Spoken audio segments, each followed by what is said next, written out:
Assalamualaikum warahmatullahi wabarakatuh. Selamat datang di YouTube channel Rizal Sastra. Nah, kembali lagi dengan Rizal Sastra.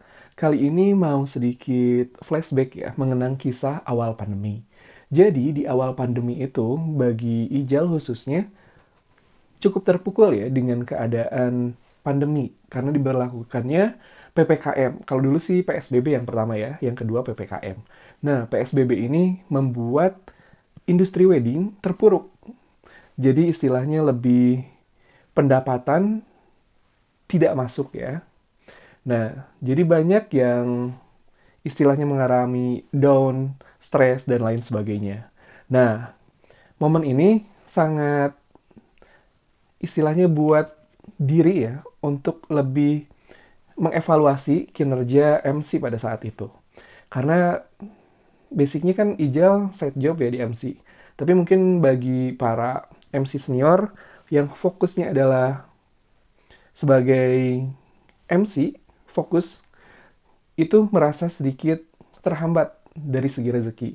Tapi banyak juga yang melakukan terobosan-terobosan. Nah, salah satu terobosannya itu adalah dengan mengadakan edukasi atau training terkait dengan dunia per-MC-an. Nah, waktu itu Ijal manfaatin aja deh untuk ikut kegiatan dari para senior. Salah satunya adalah training MC. Nah, jadi Ijal mau share nih kali ini terkait dengan 8 nasihat sebagai MC pernikahan. Nah, nasihat yang pertama adalah terkait dengan adat. Nah, khususnya di MC adat Sunda, itu ada namanya saweran. Nah, biasanya WO atau klien tuh menganggap setiap MC, semua MC memiliki kemampuan untuk membawakan prosesi saweran.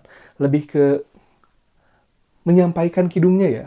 Kidung tuh jadi istilahnya adalah nyanyian ya, dengan nasihat-nasihat kehidupan seperti itu.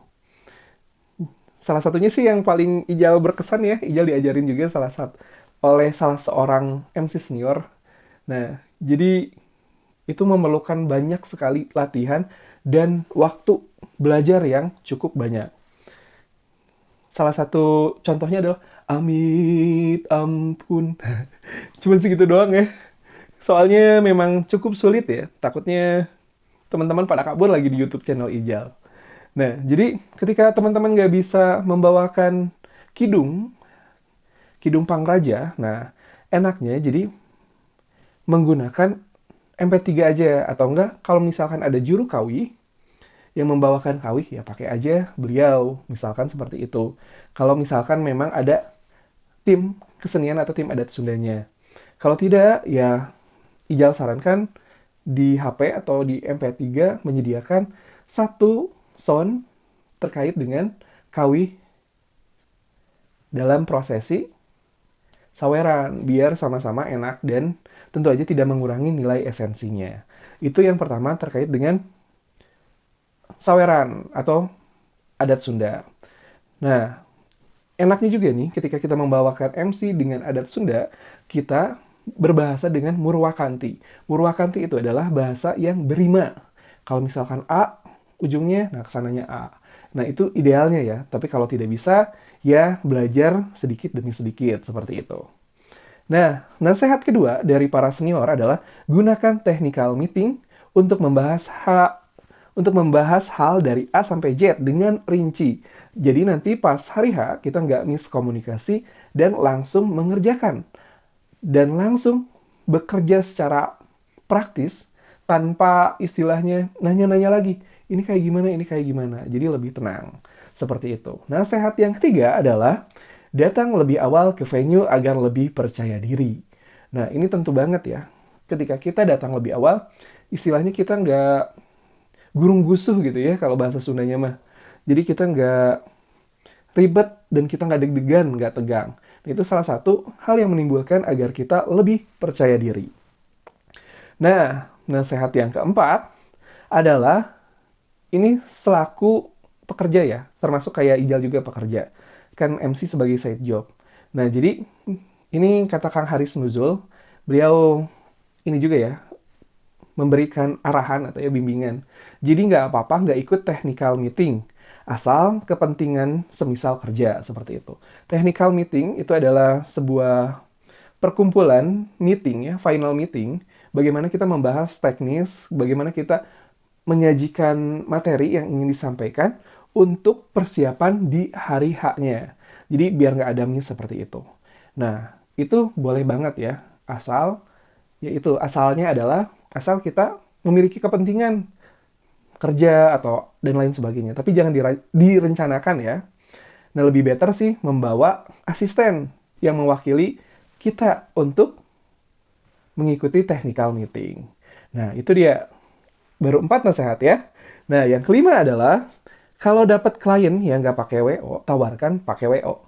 Nah, ini nasihat dari salah satu senior. Kenapa seperti itu? Karena tentu aja keberlangsungan sebuah event, sebuah pernikahan, nggak lain adalah kolaborasi, sinergi, kebaikan antara semua pihak. Jadi nggak hanya MC. Jadi terkadang kalau ada MC, maaf maksudnya adalah kalau ada klien ya, klien suka nanya ya, Kang, mau booking dong untuk tanggal segini. Nah, biasanya Ijal nanya pakai WO atau enggak, karena ini adalah sebuah tantangan bagi MC sendiri ya.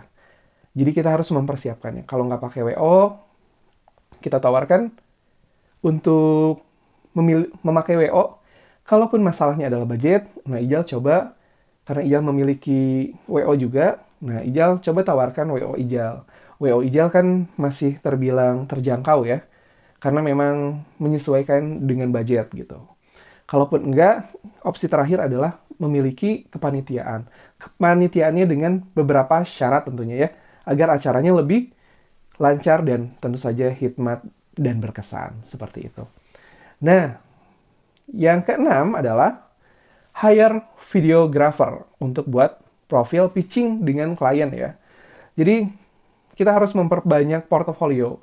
Nah, portofolio itu tentunya harus kita dokumentasikan melalui video-video agar nanti calon klien selanjutnya mudah gitu ya untuk gimana mau pakai jasa Ijal, bisa nggak? Bisa, tapi saya belum tahu nih.